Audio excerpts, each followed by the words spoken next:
Hello friends, ఎలా ఉన్నారు? ఈరోజు మనము డాన్స్ వాక్ కిట్ గురించి ఎక్స్ప్లెయిన్ చేయబోతున్నాం. ఇందులో ఏమేమి వస్తాయో చూపిస్తా.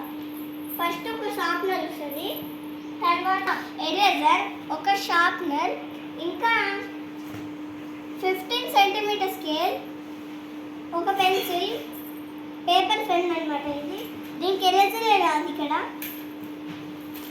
ఇంకా ఇవి వాటర్ కలర్ పెన్స్ అనమాట.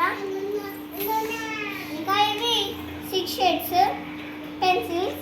ఇది కూడా 6 shades, red, yellow, blue, brown, green, black వస్తుంది. ఇందులో కూడా సేమ్ అట్లనే వస్తుంది. Wax crayons 12 shades. ఇంకా ఇవన్నీ వస్తాయి, కానీ మీకు కూడా కొంటే అట్లా అనిపిస్తుంది కదా. చూడండి, wax crayons, 15 centimetre scale, pencil, eraser, sharpener, ఇంకా వాటర్ కలర్ పెన్స్, ఇంకా colour pencils, wow kit packet. అందులో అన్నీ పెట్టుకోవచ్చు ఫ్రీగా. సరేనా? బాయ్.